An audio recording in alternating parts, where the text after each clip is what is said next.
Oke, teman-teman, lagi random malam-malam gini di kosan. Gue mau berbagi pengalaman pekerjaan untuk siapa tahu kalian yang memang lagi cari kerja atau uh, yang baru lulus kuliah mau cari kerja. Gue mau cerita soal pengalaman gue bekerja. Jadi kebetulan gue baru aja resign di 23 Juli kemarin, sesudah hampir 11 tahun bekerja sebetulnya di tempat sebelumnya. Oke, itu gue skip aja. Jadi yang bisa gue share adalah ada uh, beberapa tipe pekerja atau tipe bekerja dengan pengukuran atau dengan ukuran.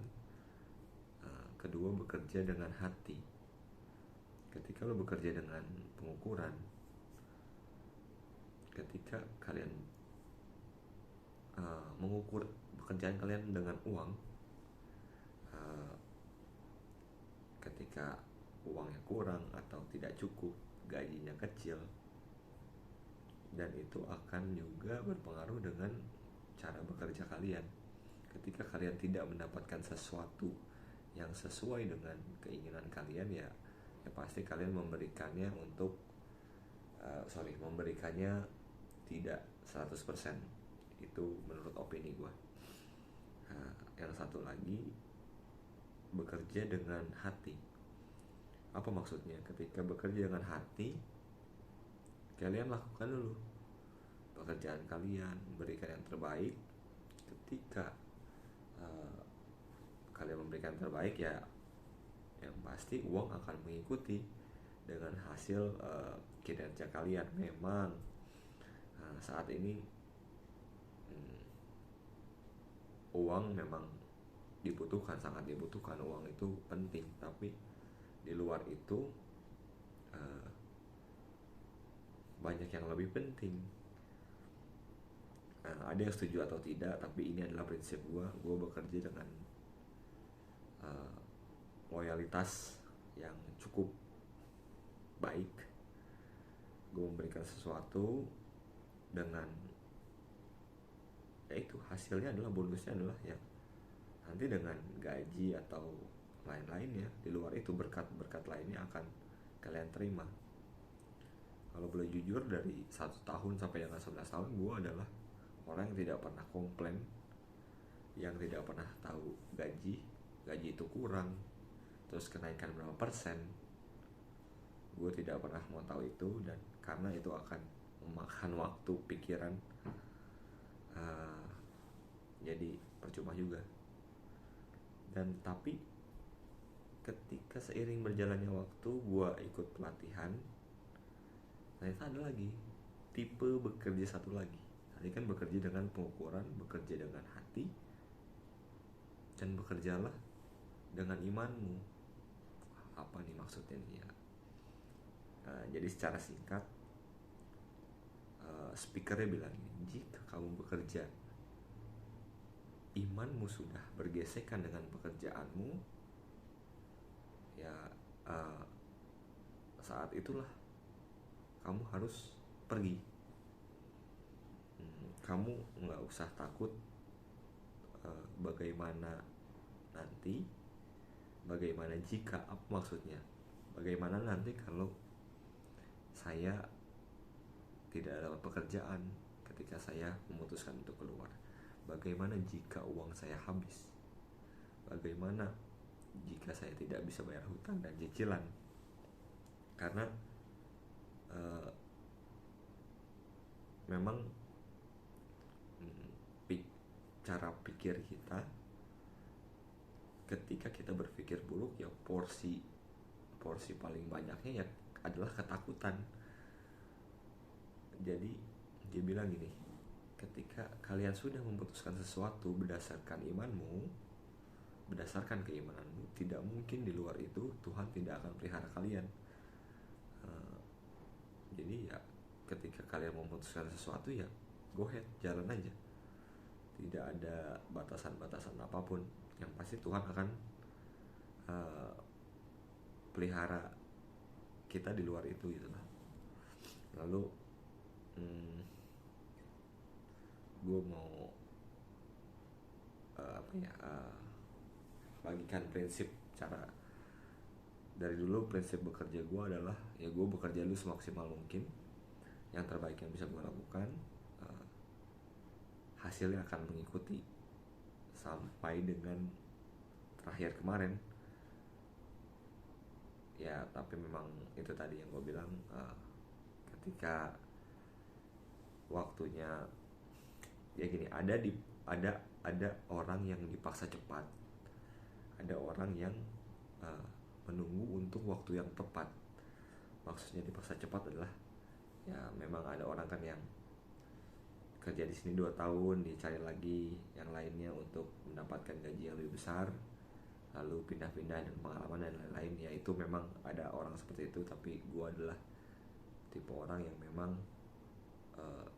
bekerja dengan loyalitas, dicari ilmunya dan lain-lain. Ya untuk gaji gue tidak pernah mempermasalahkan, yang penting disyukuri dan Tuhan cukupi. Oke.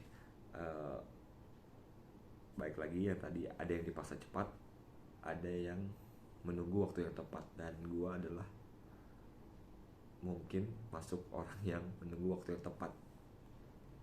Ya 11 tahun adalah waktu yang tepat. Kalau kalian tahu Kairos, ya Kairos itu adalah menunggu waktu yang tepat, waktu Tuhan yang paling tepat. Ya itu adalah gua contohnya.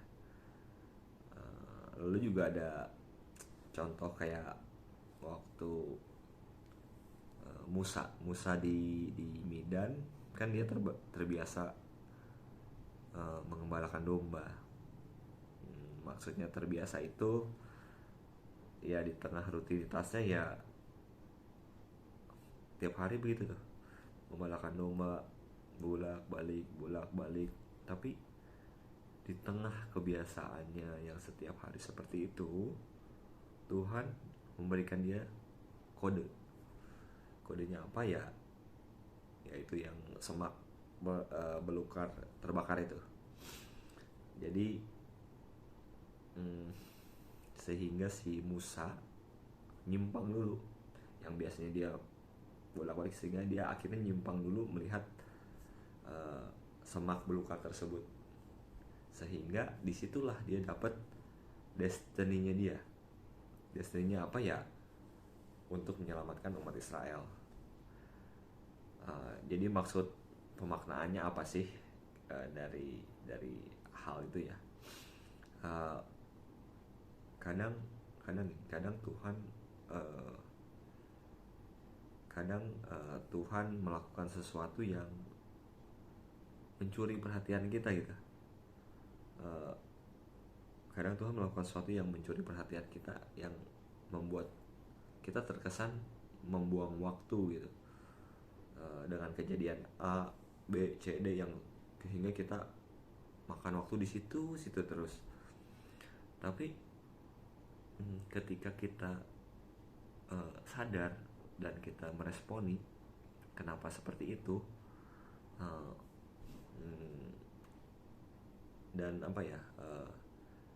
dan sadar akan hal itu, dengan kejadian yang begitu terus yang kita alami, ya kita juga akan seperti Musa. Kita juga ternyata ini adalah tanda dari Tuhan, dan memang kita akan menemukan destiny kita, dan kita harus peka akan suara Tuhan.